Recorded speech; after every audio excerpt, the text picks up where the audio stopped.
जोहार साथियों। तो आप जोहार। सभी का स्वागत है हमारे इस यूट्यूब प्लेटफॉर्म में जिसका नाम है झार टाइम्स। और आज हम लोग चर्चा करने जा रहे हैं जेएसएससी टेक्निकल जो सीजीएल। सीजीएल का जो परीक्षा हुआ था आगामी 2 माह मतलब एक माह पूर्व कहिए, एक माह पूर्व क्या मतलब फरवरी माह में 20-15 दिन। हाँ 15-20 दिन का जो हुआ था, मतलब शेड्यूल है 15 से 21 और फिर 24 से 2 तारीख के जो परीक्षाएं हुई, ठीक है। और जो पेपर 1 2 वही, ठीक है, 15 से 21 के शेड्यूल में हुआ और 24 से 2 तारीख के शेड्यूल में पेपर 3 यानी ब्रांच पेपर हुआ। तो उसी में आज हम पेपर एक खास पेपर है जो क्षेत्रीय भाषा की नागपुरी विषय पर चर्चा करेंगे कि उसका कट ऑफ कैसा जाएगा और आप उम्मीद क्या करते। तो हमारे बीच हमारे मित्र मोजिब अंसारी है जिनको नागपुरी में काफ़ी एक्सपीरियंस है, ठीक है, क्योंकि इनका पैतृक निवास ही खास सदान, ठीक है, मतलब कहिए तो नागपुरी गढ़ में है, ठेठ नागपुरी के क्षेत्र में है, ठीक है। तो उन्हीं से हम ये स्वागत करते हैं आपका हमारे इस यूट्यूब प्लेटफॉर्म में। और आज हम आपसे चर्चा करेंगे कि नागपुरी विषय पर कट ऑफ का क्या हालचाल है, ठीक है। तो बताइए कि नागपुरी विषय पर जो परीक्षा हुआ किस तरह का हुआ। सबसे पहले तो मैं आपको शुक्रिया अदा करना चाहूँगा कि आपने मुझे ये मौका दिया, और धन्यवाद। हमारे जो व्यूअर हैं उन लोगों को भी नमस्कार मेरी तरफ से।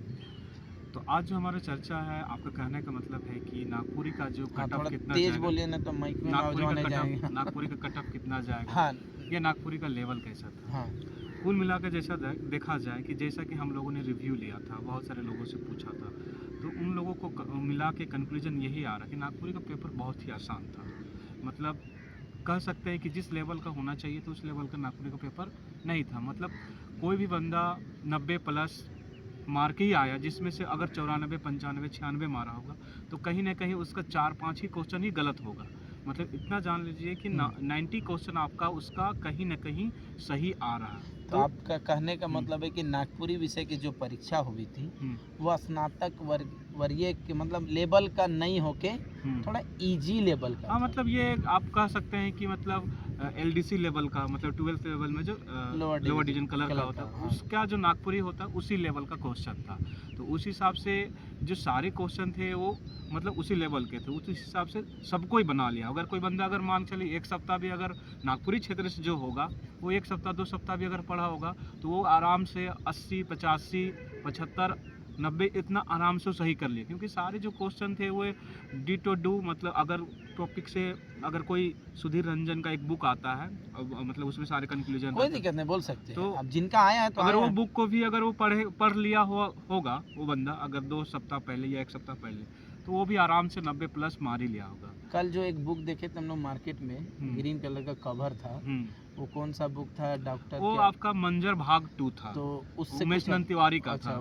उससे कुछ मदद हुआ था? नहीं, वो बुक तो आपका क्षेत्रीय कार्यकर्ता, अच्छा, क्षेत्रीय कार्यकर्ता के लिए मंजर। तो उसके तो उसमें स्पेसिफिक कोई भी सिलेबस के चीज़ें को नहीं दिखाएगा, उसमें बोल दिया कि मंजर भाग 2 पढ़ना। अच्छा। तो सबसे बड़ी समस्या क्षेत्र कार्यकर्ता वालों को यही हो रहा कि मंजर भाग 2 तो ले लिए हैं, लेकिन वो जो उसमें कितना टॉपिक पढ़ना है, क्या टॉपिक नहीं पढ़ना है, वो चीज़ डिक्लेयर नहीं हो पाती। तो इसके लिए अलग से वीडियो इसके लिए अलग से हम लोग विषयवार बनाएंगे। तो मेन अभी है कि हमारा जो कट ऑफ जाने वाला वो समझ लीजिए आपका 90 से 95 के बीच में जाएगा।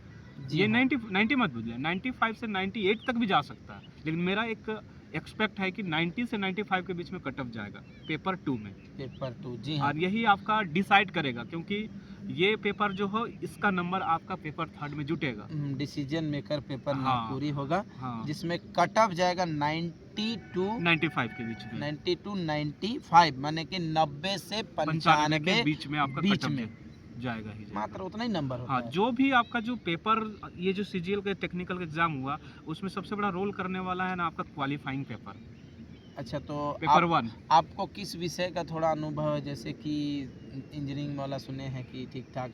हाँ, उसमें जो है कि मतलब आपका मेट्रोलॉजी की क्या था? मेट्रोलॉजिकल इंस्पेक्टर का पेपर 3 के रूप में जो हम लोग जो पोस्ट है, इंजीनियरों के लिए जो पोस्ट दिया गया है मेट्रोलॉजिकल इंस्पेक्टर का, तो उसमें से जो जहाँ तक मुझे पता है सिविल इंजीनियर का जो क्वेश्चन थे वो अच्छे लेवल के थे। क्वेश्चन थ्योरी पोर्शन थे, न्यूमेरिकल ज़्यादा नहीं थे। हाँ, न्यूमेरिकल आपके RCC वगैरह और सोम से थे, ठीक है। ये अलग 2-3 पेपर होते हैं जो स्ट्रक्चरल पेपर होते हैं। तो जितने सारे भी क्वेश्चन थे पेपर 3 के वो D to D theory paper थे, डायरेक्ट पूछा गया क्वेश्चन था। हाँ, थोड़ा बहुत परेशान किया है आपका ये जनरल मैथमेटिक्स परेशान किया है और जीके और पॉलिटी परेशान किया है। तो जो उसमें थोड़ा सा कटअप ज़्यादा जा ही नहीं जा सकता सिविल है। वालों का कितना कटअप जा सकता है? मेट्रोलॉजिकल इंस्पेक्टर देखिए में जो 150 क्वेश्चन है 150 और कोई भी बंदा, जहाँ तक हम लोगों ने रिव्यू लिया है वहाँ तक कोई भी बंदा 130 135 तो कोई भी नहीं मारा है। सबको जहाँ तक भी मारा अगर तो 110 115 90 95 इसी के बीच में मारा है। अच्छा, तो उस हिसाब से हम लोग कह सकते हैं कि जो इसका कटअप जा सकता है सिविल ब्रांच का, वो आपका मान के चले 110 से लेकर आपका 120 के बीच में जा तो सकता है। इसमें सिर्फ सिविल ही था, मैकेनिकल नहीं, मैकेनिकल था, इलेक्ट्रिकल था और इलेक्ट्रॉनिक्स था। तो उसका अपना विषय हाँ, का उन है। लोग का अपना अपना जो तो कटअप है। सिविल में जो सिविल इंजीनियरिंग मतलब जिनका सिविल इंजीनियरिंग था, जो बीटेक किए हैं, मेट्रोलॉजिकल इंस्पेक्टर जो भी भरे थे, हाँ, वो पोस्ट था वो पोस्ट था। तो उसमें जो सिविल इंजीनियर थे उनका कटअप एक बार पुनः दोहरा दे। 110 से लेकर 120 तक जाएगा। 110 से 120 क्योंकि उसमें जो ज़्यादा जाने के चांसेस क्यों नहीं, क्योंकि जो जनरल पेपर मैथमेटिक्स था ना, अब पॉलिटी था ना, ये 50 नंबर का, वो थोड़ा सा हार्ड कर दिया था in comparison to branch paper के कंपेयर। अच्छा, हम एक चीज़ बोल दे रहे हैं, ये कब कहा गया? अब हम इसका एक विपरीत बोल दे रहे हैं कि बहुत सारे अभ्यर्थी पेपर 1 जो था क्वालिफाइंग पेपर, उसमें ना लुढ़क जाए।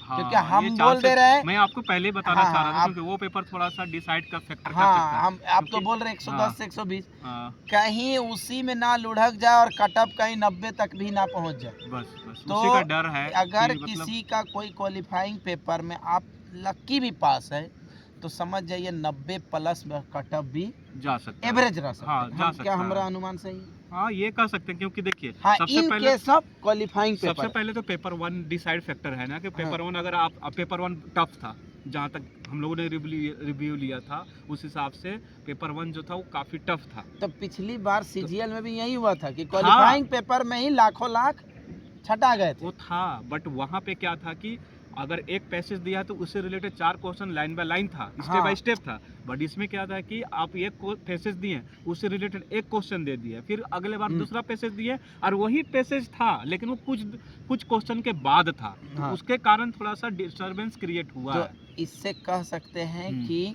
अगर पास होंगे अधिकतर तो ये 110 115 जा सकता है। हाँ, और अगर क्वालिफाइंग पेपर में ही छटा जाते हैं, हाँ, तो कटअप कम जाएगा, तो फिर उसके कटअप हिसाब फिर से 90 से 100 के बीच हाँ जा जाएगा। सकता है। ये हमारा अनुमान है। अब बाकी पेपरों का तो उतना क्या पता हम लोगों को, कैसे नहीं, बता उन सकते पे हैं? हम उन पे कटअप हम लोग बहुत सारे लोगों से सोच रहे हैं कि बात करेंगे। हाँ, वो बात करके हम लोग देख फिर सकते डे हैं, बाय डे देखेंगे। आप भी बात कीजिएगा। हाँ, बात करेंगे कि जो अलग अलग, जैसे फिजिक्स का है, जियोलॉजी का है, ऐसे ऐसे लोग जो ब्रांच एग्रीकल्चर का है, हाँ, जो दिए हैं, उनसे बात करके देखेंगे कि उन लोगों ने कितना क्वेश्चन अटेम्प्ट किया है, कितने सही किए हैं। उसके अकॉर्डिंग हम लोग कटअप उसके भी जारी करके बता सकते हैं, उसके बारे में डिस्कशन और करेंगे। एक दिन होल कटअप थोड़ा, हाँ, पूरा टोटल कटअप हम लोग आप लोगों को अपने चैनल, इसी चैनल पे चैनल के माध्यम से हम शो ऑफ कर देंगे सारे ब्रांच का, एक एक करके, है ना। तो आज जो मेरा था वो स्पेशली केवल से केवल आपका सिविल ब्रांच का था और नागपुरी पेपर के लिए था, ठीक है ना।